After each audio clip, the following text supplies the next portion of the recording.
Caros amigos, bem-vindos a mais um episódio de Hoje no Mundo Militar, um canal exclusivamente dedicado à discussão de temas militares atuais. Neste vídeo, responderei uma pergunta muito repetida aqui no canal. Afinal, como é que um avião ou navio consegue travar algo no seu radar? Os vídeos são diários aqui no canal e, por isso, para não perder nenhuma novidade, inscreva-se e não se esqueça também de acionar o sino de notificações. Nos anos 40 e até o início dos anos 50, nos primórdios da aviação de caça a jato, numa era anterior ao advento dos mísseis, os pilotos tinham que confiar no seu olho e no seu pulso nos combates aéreos. Naquela época, os radares embarcados simplesmente não existiam, ou então eram muito rudimentares, obrigando os pilotos a identificarem visualmente os seus adversários, resultando em combates próximos a velocidades que, com frequência, ultrapassavam os 800 km por hora. Mas entre o final dos anos 50 e o início dos anos 60, com o aparecimento dos primeiros caças da chamada terceira geração, os radares foram se tornando cada vez mais avançados e os mísseis, tanto os guiados por radar como pelo calor, foram alcançando níveis de eficiência progressivamente maiores. Com o passar do tempo, os dogfights de proximidade, nos quais os aviões estão a poucas centenas ou mesmo a poucas dezenas de metros um do outro, foram sendo substituídos por combates a milhares ou mesmo a dezenas de milhares de metros de distância. Nesse tipo de combate aéreo, os radares são peças essenciais, e a vitória é muitas vezes decidida por quem enxerga mais longe e, por consequência, por quem dispara primeiro. Para permitir disparos precisos a distâncias e velocidades cada vez maiores, convém muitas vezes que o alvo esteja travado pelo radar. Mas o que exatamente significa travar um alvo no radar? Os radares modernos têm dois modos. Um deles é o modo de busca, no qual o aparelho espalha ondas de radar por uma vasta área, com o retorno dessas ondas indicando a presença de possíveis alvos. Nesse modo, o piloto tem acesso a informações básicas sobre seus potenciais alvos, como por exemplo a distância, a velocidade e a rota, tudo graças a uma tecnologia conhecida como radar Doppler. Esse tipo de radar emite um sinal de micro-ondas numa determinada frequência contra o alvo, e ao analisar a alteração da frequência do sinal após ter sido refletido de volta, deduz a sua velocidade. Esse fenômeno é parecido com o som de uma ambulância em movimento. Quando a ambulância está se aproximando, ouvimos um som, e quando está se afastando, ouvimos esse mesmo som, só que distorcido. Isso é o efeito Doppler, e é com base nesse efeito que os radares modernos podem medir a velocidade do alvo. Além do modo de busca, o outro modo dos radares é o de rastreamento.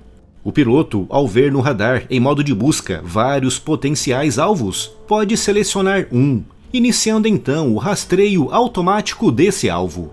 No modo de busca, o radar dilui toda a sua energia por uma ampla área, mas no modo de rastreio, grande parte dessa energia é concentrada num único alvo, oferecendo ao piloto informações muito mais detalhadas, como por exemplo, a sua rota e velocidade exatas e o ângulo do nariz da aeronave alvo em relação ao radar.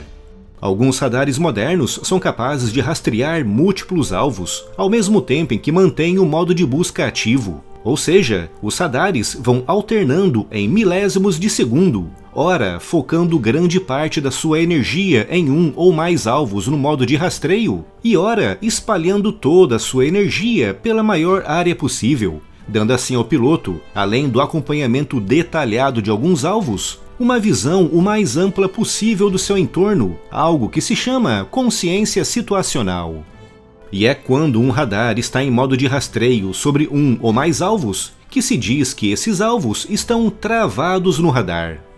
No modo de rastreio, o espaço à frente da aeronave que o radar é capaz de enxergar é diminuído, justamente pelo fato do aparelho ser obrigado a gastar mais energia em alvos específicos.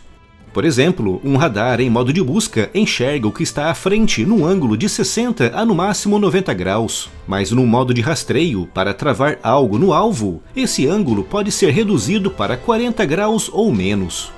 Nesse modo, um piloto tem acesso a novas funções ofensivas, como por exemplo um auxílio ativo para os seus canhões, com o sistema mostrando o caminho que os projéteis seguirão em caso de disparo, avisando também o piloto do momento adequado para pressionar o gatilho.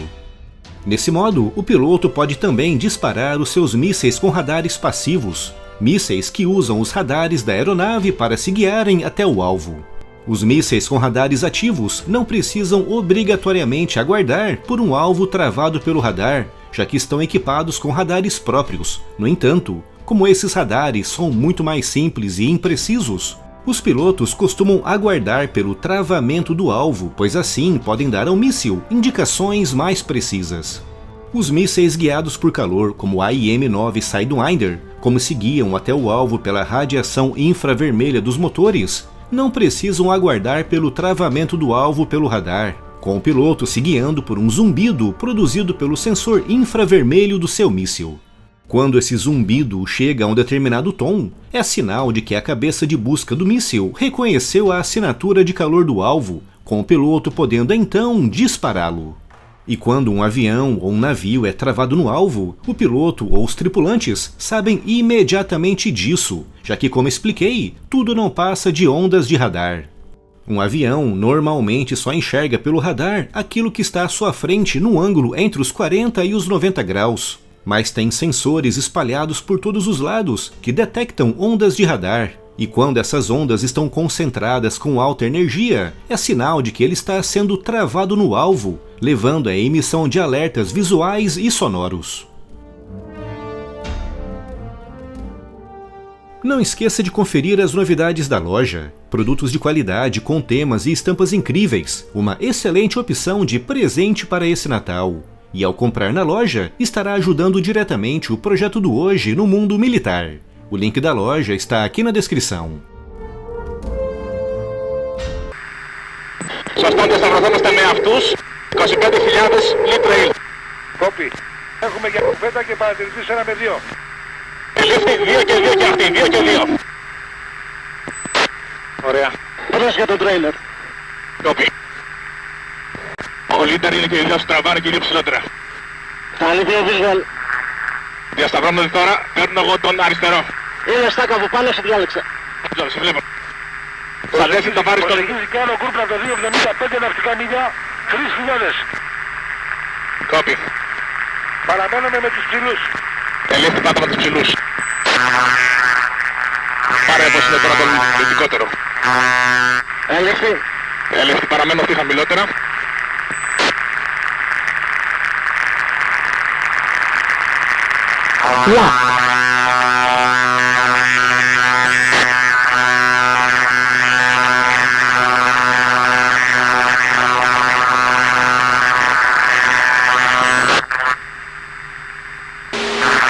Έχουν κουβέντα αυτοί.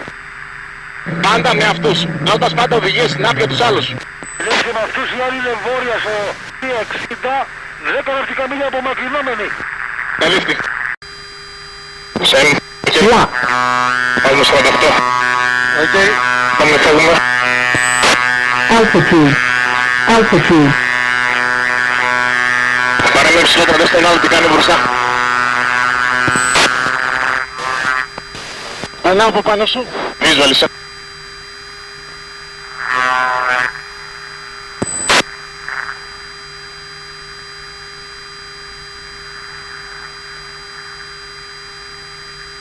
Και να το εισάγω. Altitude. Altitude. Lock. Σωστά. Altitude. Σε δύο Altitude. μπορούμε.